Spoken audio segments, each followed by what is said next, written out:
আজকে আমি go to bank সম্পর্কে বিস্তারিত একটা রিভিউ দিব এবং কোথা থেকে কার্ড বের করতে হয় এবং গো টু ব্যাংক অ্যাকাউন্টে কি করবেন সেটাও আপনাদের বলবো। তো এখন আমি একটা প্রক্সি কানেক্ট করেছি এখানে।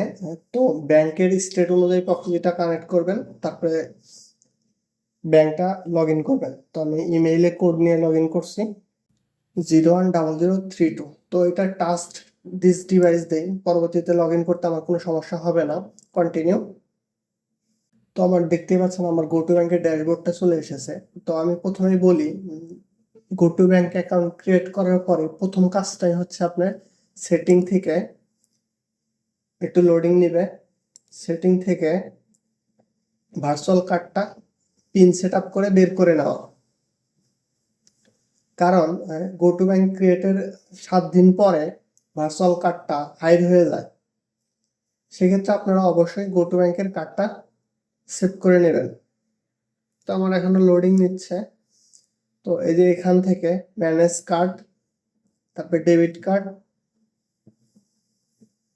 এখান থেকে শো কার্ড, তারপরে পিন সেট আপ দিতে হবে। আপনার মতন করে পিন সেট আপ দিবেন, তারপরে সাবমিট।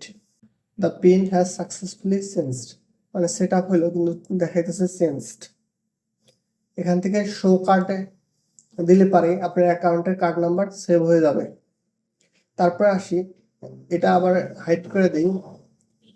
আপনার গো টু ব্যাংকে যখন ডলার থাকবে বা ফান্ড থাকবে, আপনারা লক ডেবিট কার্ড করে দেবেন। তাহলে যদি আপনার অ্যাকাউন্টে ফান্ড থাকে অথবা সেই অ্যাকাউন্টের কার্ড যদি অন্য কারো কাছে থাকেও, সেই ক্ষেত্রে আপনার ফান্ড বের করে নিতে পারবে না।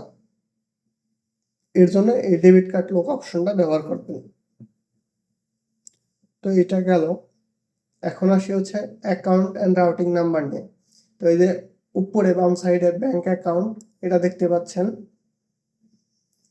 এখান থেকে এই 3 ডটে ক্লিক করার পরে রাউটিং অ্যান্ড অ্যাকাউন্ট নাম্বার দেখতে পাবেন। এখানে ব্যাংকের স্টেটমেন্টও দেখতে পাবেন। তবে রাউটিং অ্যান্ড অ্যাকাউন্ট নাম্বারটা বের করে নিই।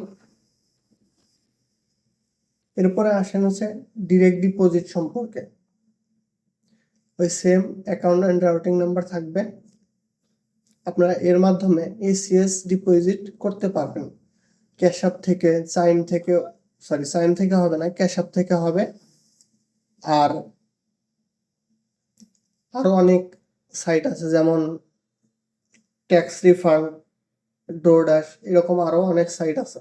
তো দেখেন bank transfer, debit card transfer, এখান থেকে আপনার ডেবিট কার্ড ট্রান্সফার যেটা হচ্ছে সেটা হচ্ছে আপনার ফিজিক্যাল কার্ড অ্যাক্টিভ করতে বলতেছে।